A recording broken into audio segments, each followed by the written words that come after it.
Bonjour les amis. Aujourd'hui, parlons de capitalisme. Qu'est-ce que le capitalisme exactement? Quel a été son succès? A-t-il échoué? Découvrons. Le mot capitalisme vient du mot capital, qui signifie argent ou toute forme de richesse.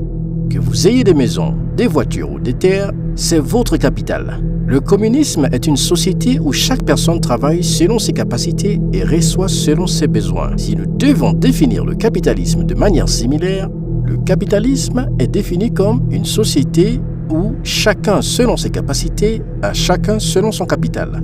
Une société où chaque personne travaille selon ses capacités, mais où elle obtient de retours selon son capital. La personne qui possède le plus grand capital obtiendra plus de profit. Après avoir compris la définition, vous pourriez me demander quel genre de société s'agit-il? Une personne qui a plus d'argent en obtiendra encore plus. Vous m'avez bien entendu, mes amis. Je parlerai des mécanismes précis plus tard dans la vidéo. Fondamentalement, le capitalisme est une idéologie qui favorise la privatisation où les moyens de production tels que la terre, les champs, les usines et les industries sont possédés par des particuliers. Dans le communisme, ils étaient possédés par le public. Tout le monde les possédait. Tout comme le communisme, le capitalisme est un terme et une idéologie très vaste. Il existe de nombreuses sous-sections d'idéologie avec des différences entre elles. Mais si on le considère de manière générale, il y a quelques éléments communs à tous les types. Le premier est la privatisation. Le deuxième est une interférence minimale du gouvernement. La plupart des capitalistes pensent que le gouvernement n'a pas à se mêler des affaires. Le troisième est le marché libre et la concurrence. Et le quatrième est quelque chose qui est facilement observable dans une société capitaliste. L'argent engendre de l'argent. L'argent est gagné grâce à l'argent. J'expliquerai cela plus tard. Chers amis, si vous appréciez la vidéo, veuillez la liker et abonnez-vous à la chaîne. Cela peut paraître insignifiant pour vous, mais cela nous aide énormément. Parlons d'abord de l'histoire du capitalisme. Le plus ancien exemple de capitalisme est le féodalisme. On peut considérer cela comme une forme primitive du capitalisme. C'était aux alentours du Xe siècle, lorsque les seigneurs occupaient des terres et que les agriculteurs et les ouvriers travaillaient sans relâche sur cette terre pour faire pousser des cultures. Cependant, tous les bénéfices provenant des terres étaient pris par les seigneurs et les agriculteurs gagnaient à peine de quoi survivre. Vous pouvez vous demander en quoi cela est un exemple du capitalisme. La terre était possédée par un individu, le seigneur. Et à qui revenait la plupart des bénéfices de la terre? Au seigneur. Le capitalisme fonctionne de manière similaire aujourd'hui. Quoi que vous fassiez dans n'importe quelle entreprise, supposons que vous êtes employé chez Apple. Vous travaillez toute la journée et en retour, vous recevrez un salaire mensuel. Mais l'entreprise réalise des bénéfices. Où vont ces bénéfices? Ils ne vont pas à vous. Ils vont aux propriétaires de l'entreprise. Bien sûr, il y a des différences. Aujourd'hui, vous avez des droits des travailleurs et un salaire minimum et vous n'êtes généralement pas exploité. Qui est le propriétaire de cette entreprise Apple? C'est bien sûr cette personne qui détient le plus grand nombre d'actions de l'entreprise. Vous pouvez vous aussi devenir propriétaire de l'entreprise grâce au marché boursier. Si vous achetez des actions d'Apple, vous obtiendrez une partie des bénéfices qu'elle réalise car vous êtes également propriétaire de parts. Nous vivons aujourd'hui dans une société capitaliste. Un employé travaille dans une entreprise contre un salaire mensuel et les bénéfices réalisés par l'entreprise seront repartis entre les personnes qui ne connaissent même pas le fonctionnement quotidien de l'entreprise. Vous pouvez obtenir des bénéfices d'une entreprise en ne faisant rien si vous investissez dedans. Et qui peut investir? Quelqu'un qui a de l'argent. Comme je l'ai mentionné, l'argent engendre de l'argent. Dans un monde capitaliste, la personne ayant le plus d'argent peut facilement en gagner davantage en investissant dans de telles entreprises et en récoltant leurs bénéfices. Le capitalisme moderne a débuté entre le XVIe et le XVIIe siècle en Grande-Bretagne et aux Pays-Bas. La première bourse du monde était la bourse d'Amsterdam. Et la première entreprise à y être cotée était la compagnie néerlandaise des Indes orientales en 1602. Tout comme Karl Marx est associé au communisme, Adam Smith est connu comme le père du capitalisme. En 1776, il a écrit le livre « La richesse des nations », dans lequel il a discuté d'une politique appelée « laisser-faire ». Laisser-faire est un terme français qui signifie « laisser faire ». Il suggère que le gouvernement devrait laisser l'économie tranquille et s'abstenir d'interférences. C'est là que le capitalisme de marché libre a vu le jour. Supposons que vous voulez ouvrir une pizzeria, tout comme votre voisin. Si une troisième personne n'intervient pas entre vous deux, il y a une compétition intéressante et équitable. Vous allez rivaliser pour voir qui peut faire la meilleure pizza et la vendre à un prix plus bas. Vous vous efforcerez tous les deux de vous surpasser et commencerez à expérimenter pour améliorer la qualité de la pizza. Cette concurrence stimulera l'innovation et de nouvelles idées sur la façon d'améliorer la pizza et de la vendre à moindre coût. Selon Adam Smith, cette concurrence représente la main invisible du marché libre. Personne ne vous oblige à faire une meilleure pizza, mais les conditions du marché vous poussent à innover afin de créer une pizza supérieure si vous travaillez uniquement pour votre intérêt personnel. Vous voulez que votre restaurant se développe, gagne plus de profit et dépasse votre voisin. Cependant, votre recherche de votre intérêt personnel profite également aux autres. Il est dans l'intérêt de la société dans laquelle vous travaillez pour votre propre gain. C'est la philosophie d'Adam Smith.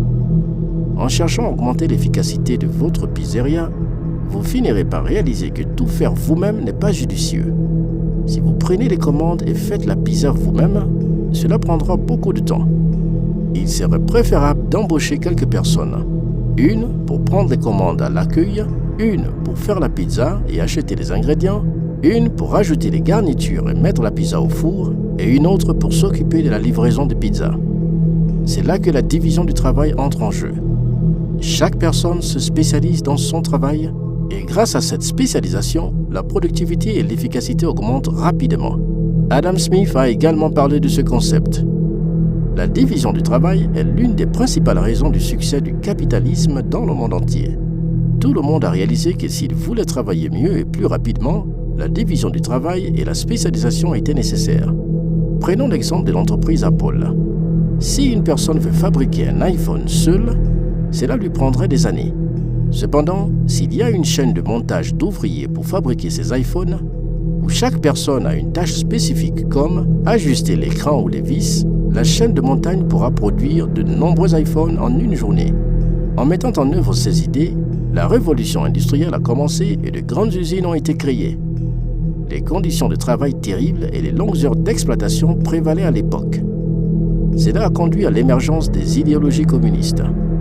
Après avoir entendu cela, vous pourriez penser que Karl Marx et Adam Smith seraient des ennemis jurés. Cependant, en réalité, Karl Marx a écrit un livre appelé « Le Capital », où il était d'accord sur de nombreux points de vue d'Adam Smith. Bien qu'il y ait eu des désaccords entre eux, on peut dire qu'ils regardaient la même situation sous des angles différents. D'un côté, Adam Smith se concentre sur la productivité et l'efficacité. De l'autre côté, Karl Marx reconnaît que la productivité et l'efficacité augmentent en effet, mais il se concentre sur le bien-être de l'individu. Il affirme qu'un travailleur se sentirait aliéné s'il travaillait sur des tâches répétitives, faisant la même chose pendant des heures et des années. Le travailleur ne serait pas fier de son travail en remettant en question le sens de la vie, se considérant comme une petite pièce d'un grand engrenage. Karl Marx pensait que la spécialisation rendrait les travailleurs plus facilement remplaçables, donnant aux capitalistes plus de pouvoir pour les exploiter. Les idées de Karl Marx et d'Adam Smith représentent deux perspectives sur la même situation. Il est important de noter qu'ils sont nés à des époques différentes. Adam Smith est décédé en 1790, tandis que Karl Marx est né en 1818. En 1790, la révolution industrielle venait de commencer, et Karl Marx a grandi en étant témoin de l'exploitation des travailleurs dans les usines. Peut-être que s'ils avaient vécu à la même époque, leurs opinions se seraient alignées. En avançant dans l'histoire, nous savons que le communisme a d'abord été mis en œuvre en Union soviétique. Quant à la mise en œuvre du capitalisme, un événement important s'est produit en 1902. Trois grandes sociétés sidérurgiennes aux États-Unis, Carnegie Steel, Federal Steel et National Steel, ont fusionné pour former US Steel. Elle est ainsi devenue la première entreprise du monde à valoir $1 milliard. Albert H. Gary en a été le président, et dès sa première année, elle a produit les 2/3 de l'acier total aux États-Unis. Cependant, la concurrence existait toujours dans l'industrie de l'acier. Gary a donc invité tous ses concurrents à un dîner et leur a demandé pourquoi ils se battaient entre eux alors que quelqu'un d'autre bénéficiait de leur concurrence. Il a suggéré qu'ils travaillent ensemble et éliminent les prix concurrentiels. C'est ainsi que la première entreprise d'$1 milliard au monde est devenue un monopole. Selon la théorie d'Adam Smith, la main invisible du marché libre était censée rectifier de telles situations, mais en réalité, cela ne s'est pas produit. Lorsqu'il y a un monopole dans une industrie ou une entreprise, cela est préjudiciable aux consommateurs. Imaginez être bloqué dans un village tard le soir, attendant un taxi, avec la ville la plus proche située entre 100 et 200 km de là. mais il n'y a qu'un seul taxi disponible. Lorsque vous demandez au chauffeur de taxi de vous emmener en ville, même si le tarif normal est de 10 € pour la distance, il vous dit qu'il vous facturera 100 € pour la course. Vous n'avez pas d'autre option et le chauffeur de taxi a le monopole dans cette situation. Vous êtes coincé avec le choix de céder ou de rester bloqué. Vous êtes obligé de payer cette somme exorbitante. Cette somme supplémentaire est appelée profit en capitalisme. Dans le Capital, Karl Marx discute de cette théorie, connue sous le nom de théorie de la plus-value. Par exemple, si je dirige une entreprise qui fabrique un produit et que vous êtes un employé travaillant dans l'entreprise et responsable de ce produit, supposons que je réalise un profit de 50 000 € en vendant ce produit, mais que je ne vous paie qu'un salaire de 1 000 €. Les 49 000 € que nous avons appelés profits, Karl Marx les appelait plus-value. Toute la plus-value et les profits sont pris par le capitalisme, tandis que vous ne recevez qu'un salaire. Cela est souvent observé dans le capitalisme et il existe de nombreux exemples similaires. Par exemple, un commerçant achète des produits très bon marché aux agriculteurs et les revend à un prix beaucoup plus élevé, le profit ou la plus-value étant pris par le commerçant. De même, un scientifique peut découvrir la formule d'un vaccin, mais ce sont les sociétés pharmaceutiques qui vendent ce vaccin qui récolteront le plus de profit. Même un chanteur qui interprète une chanson peut constater que la maison de disques prend la majorité du profit.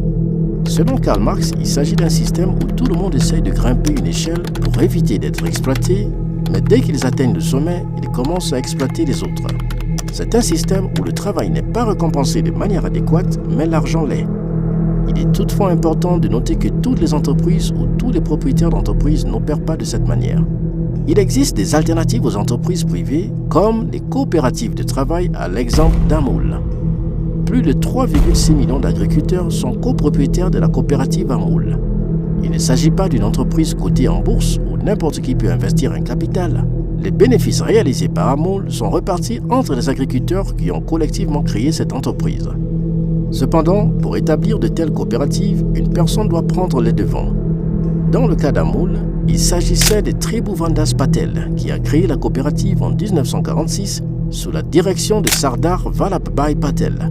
Il y a même eu un film appelé Bantan qui a dépeint ce mouvement coopératif. C'était le premier film financé par la foule en Inde, avec plus de 500 000 agriculteurs contribuant 2 roupies chacun pour réaliser le film.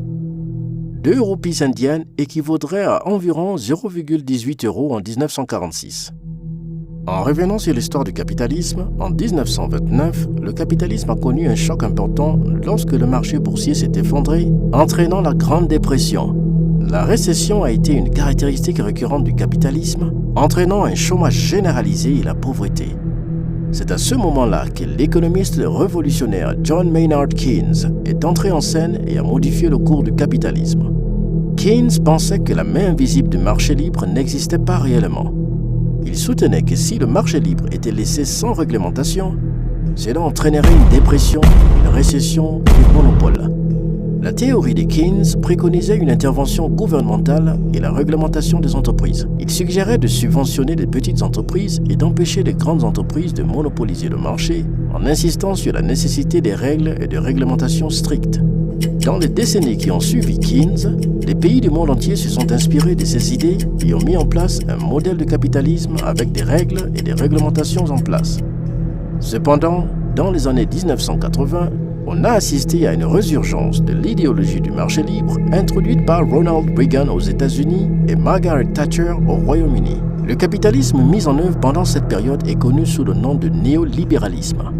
Il est basé sur l'idée fondamentale d'Adam Smith selon laquelle le gouvernement ne devrait pas intervenir sur le marché et que le marché devrait s'autoréguler avec une main invisible le guidant. Au cours des 40 dernières années, nous avons assisté à la mise en œuvre du néolibéralisme dans de nombreux pays, notamment aux États-Unis. En conséquence, les inégalités se sont considérablement accrues.